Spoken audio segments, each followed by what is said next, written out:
Café Tehran by Mehrdad Khameneh. Marx, Hamlet, and a Sandwich.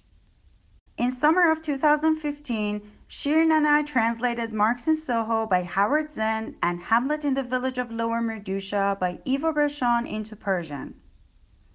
Throughout the translation, there wasn't a moment when we didn't dream of staging them for the first time in Iran. So we planned to perform both plays simultaneously in two different locations in Tehran. There were plenty of quiet, unofficial theater spaces scattered across Tehran. Venues hidden within cultural centers, libraries, and museums.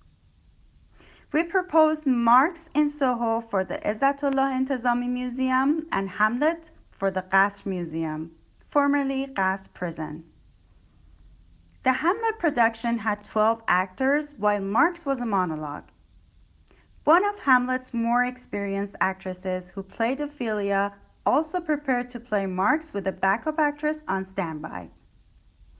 For Hamlet's censorship review, they sent an actor who knew most of our cast. Over half the performance took place outdoors in the courtyard behind the venue. It was midday in June, and it was clear he was suffering in the heat, though he pretended otherwise. The play ran for 2 hours. At the end, he asked, "What does the key around the neck of the waitress symbolize?" "It symbolizes nothing," I said.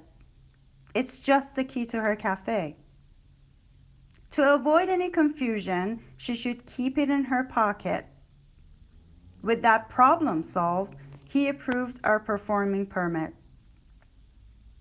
The next morning, Marx's censorship review was at 11 a.m. at the Intizami Museum.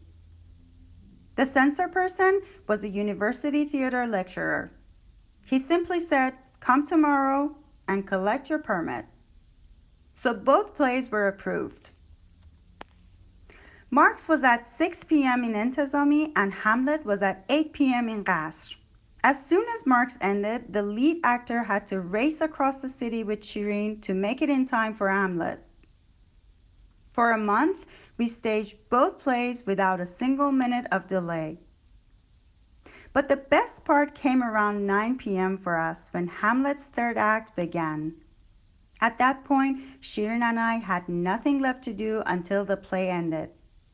She would rush across the street to buy 2 falafel sandwiches with sodas and would sit under a tree in the garden in the dark. The view before us, behind the audience, far in the background was the stage.